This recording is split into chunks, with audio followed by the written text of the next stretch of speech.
So it's come to my attention that some people are confused about the difference between DRI and RDA. I thought I would create a short video just explaining the difference between the two. Your DRI is your dietary reference intake. So dietary reference intake is going to be the umbrella term. So dietary reference intakes is going to capture this umbrella of different terms. And one of those terms that falls under this category is an RDA.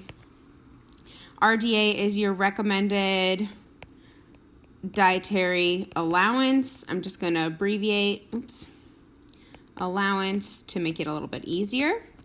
And another piece that is underneath the DRIs is your AMDR, which is basically your acceptable macronutrient distribution range. So it's telling you what percent of carbohydrates, protein, and fat you should have per day. Another item under the DRIs is going to be your AI, or your adequate intake. So this is adequate intake. And what that means here, the adequate intake, is when an RDA is not established. So there's no RDA, therefore it's an estimated, educated guess on how much of a particular nutrient that you need for the day.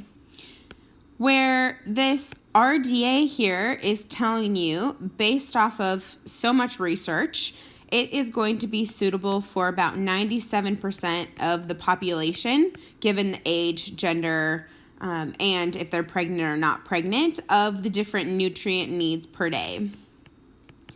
So the nutrient level per day. Now the RDA here is going to be vitamins and minerals. When there's no RDA established, then you're going to use the AI, or adequate intake.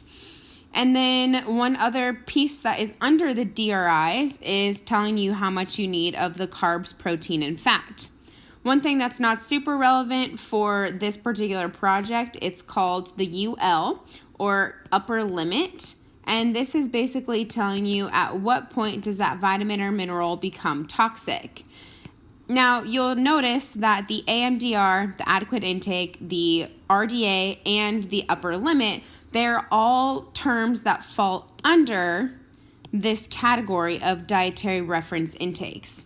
So that is very briefly the difference between your DRIs and your RDA.